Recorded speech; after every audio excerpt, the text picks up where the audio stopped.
Hello y'all, this is a Ninja DC with another reaction review video. Joining me today is a full cast, including John, Unova Brony, Cadet, Jennifer, and a Herder Brony. With introductions out of the way, let's begin. Magic? I wouldn't have believed Bedroom eyes.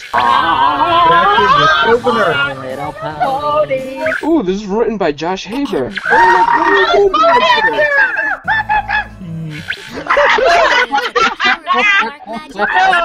That was so random. Pinkie Pie looks like she's smoking crack.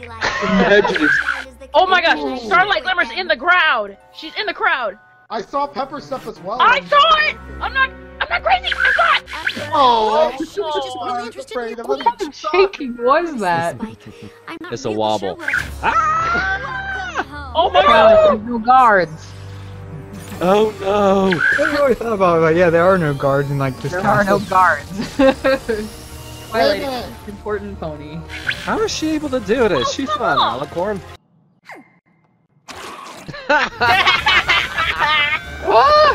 Why would she come here? I don't know, Spike. Cause this but is it where looked like she Dashy was is. magic. There she is! okay, so. Oh no! Quick shot. Oh my god!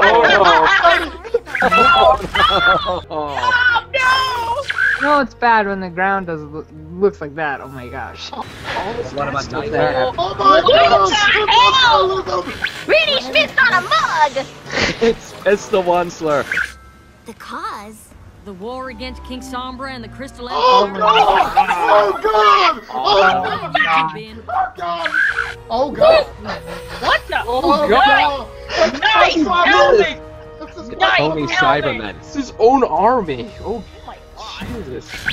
Lord of your spears! Come on! No one. Oh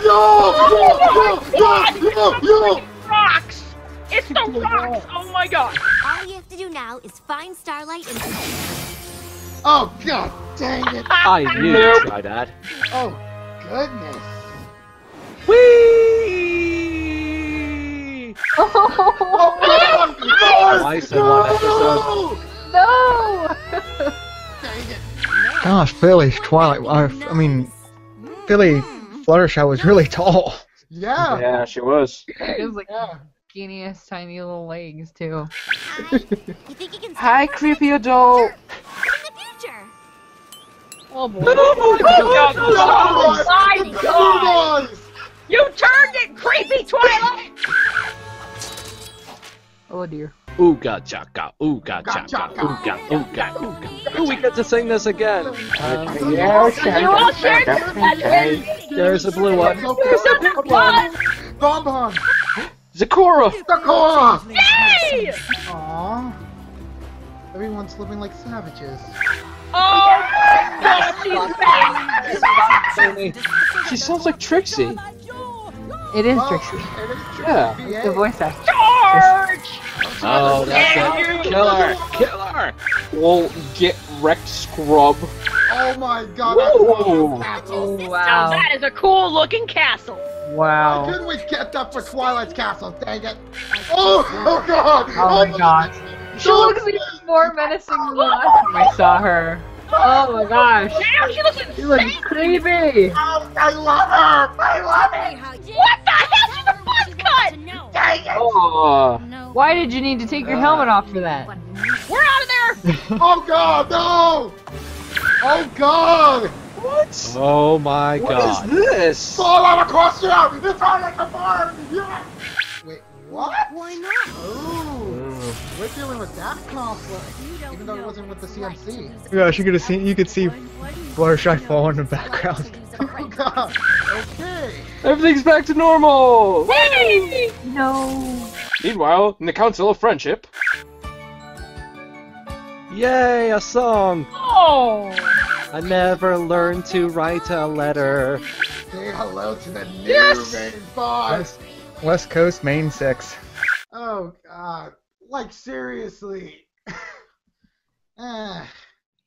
So she's not Celestia's another failed Celestia student.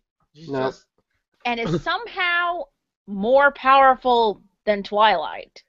I think this is better than the opener, but it was definitely one of the most well put together. I feel like double episodes in terms of like pacing and such, and actually building up the resolution. However, there's like just a few points that just confuse me. Like the whole reason she went anti-Cutie Mark was just rather stupid.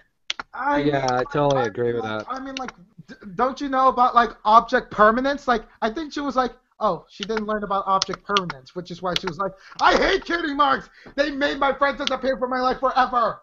I was hoping for something bigger for like Starlight's backstory, but it was like, really? Who keeps clicking? Sorry, that's me. I just, I don't know. Like, I felt like it was a very good spectacle of like a finale with like all those alternate timelines and seeing Chrysalis again and Nightmare Moon with like her having like all fangs. It was like, oh my. It was God. flashy. It was flashy. It was flashy. Lacked substance. Yeah, it would have been nice if we just spent a little more time in these universes. I mean, Like, I think we should have spent more time for the story behind Starlight. yeah. We cut out one of the timelines, use all that time for more story building behind Starlight. We could have had more, Yeah. I liked it. Amazing plot holes, in my opinion. But that's that comes with writing. That comes with people putting their own opinions into it, and I don't think there were many plot holes. I think it wasn't explained as much as it should. Doesn't that count as a plot hole? But any closing thoughts? John, go ahead. Sorry. No, you go ahead. No, you first. All right. Yeah, over the last couple of seasons, I guess, I feel like there's, even though they're random episodes, I feel like we've always had sort of an overarching story, I think. With this whole season, I'm generally confused about what, their point was with it all. I mean, I love some of the episodes, but I just, I didn't get that sense that, it was leading up to anything. Like there was no big payoff to like Cutie Mark magic. It was more about resolving the dispute with Starlight Glimmer instead of like the actual Cutie map. Yeah. The way I feel about this episode just it feels more like less a finale and more like a mid-season finale. Yeah. Yeah. Are you saying Like this they're is waiting- another they're instance of waiting like to do Princess play the Stream rest the of their magic cards. sheet? Because if that's the case, like, okay, that's the reason why I gave it a good rating also, because like it feels like do Princess's Dream of Magic cheap, to be honest with you all. My final thoughts is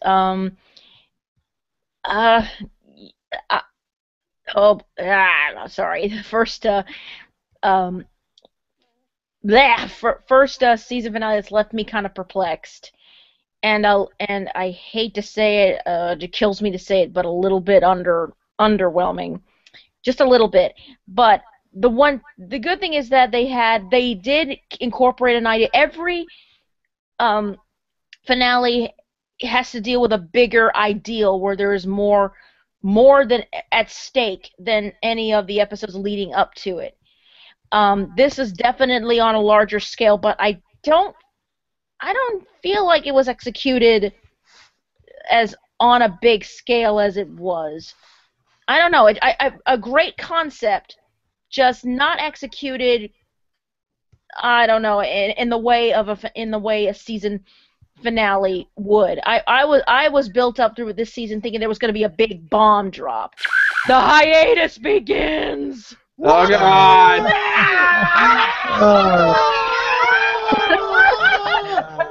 Well, that was an interesting episode, albeit a flawed one in a few key areas. Honestly, I was surprised to find the rest of the crew sort of unanimously agreed this was a disappointing two-parter. Not bad, in fact pretty good, but sort of disappointing. As an analyst, I'm used to picking out flaws to many a fan's rage, but for such a action-packed episode, I just found this sort of meh response from our whole crew and actually the community as a whole sort of surprising. See, this episode has a lot of great elements that I was sure would spawn a legion of the best episode ever. Fan reactions like pretty much every good episode gets. I mean, its pacing was rather good, with all the special scenes being legitimately justified, unlike Princess Twilight Sparkle, Celestia, and Luna Duel. Not to mention each world, particularly Sombra's, was amazing, and guaranteed to spawn 1,000 fanfics. Also, while disputed, I generally like Starlight's redemption here, as it allows Twilight to solve the problem because she's Twilight, the Princess of Friendship. One of my biggest gripes with the recent two-parters post-season 2 was Twilight being the sole hero in a team of 6. Worse yet, Twilight's heroics being less because she's Twilight and more because she was the protagonist. Here, Twilight uses her experience to realize Starlight is not an enemy, but an emotionally scarred pony. Twilight actually solved the problem because she is Twilight, and I like that. However, there are a few major flaws that hold this episode back, and not one connected to the typical time travel plot holes, as those are sort of unavoidable. First off, Starlight's motivations. Like seriously, that's it. Hell, that library joke comic was better motivation than this. Yes, friends moving away can be tough, but this is a Questia where a trained and a mostly reliable mail service exists. Their friendship could continue at the very least until Starlight got her Cutie mark and was sent to magic school as well. Because, as this episode demonstrated, she had a literally unbelievable amount of magic potential. That itself is another issue, as Twilight, the literal princess of magic, was overpowered by a regular unicorn. Really? You couldn't give her some sort of magic object that boosts her power or something? Not to mention, this double episode continues the bad record post-season 2, where in the double-parters, the rest of the main 6 have no real input into resolution. Their friendship is apparently critical for Questia's survival, so how about we see them actually do something? I feel this episode would have been stronger if it did go with the Flashpoint route and focus on one really bucked up future instead of teasing half a dozen others. Say, in this world, all the villains are engaging in a civil war with Equestria stuck in the middle. That way the alternate main 6 can help Twilight to try and fix the, time stream. And we really get invested into the situation and characters, instead of jumping between literally half a dozen. And their friendship, while fractured, can still be a contributing factor into Twilight saving the day. I feel this episode's biggest flaw is it plays it too safe, relying on the flashy other worlds in place of a dynamic plot that pushes the series forward into uncharted waters. The flashy but safe style was also seen in Joss Saber's other extended MLP project, Friendship Games. That, in this episode, like the rest of Season 5 as a whole, is more about setting up plot points for future seasons than paying them off this season. I guess it's sort of a good thing for the future, but sort of meh right now. Well, this is the NDDC. Keep calm and an open mind.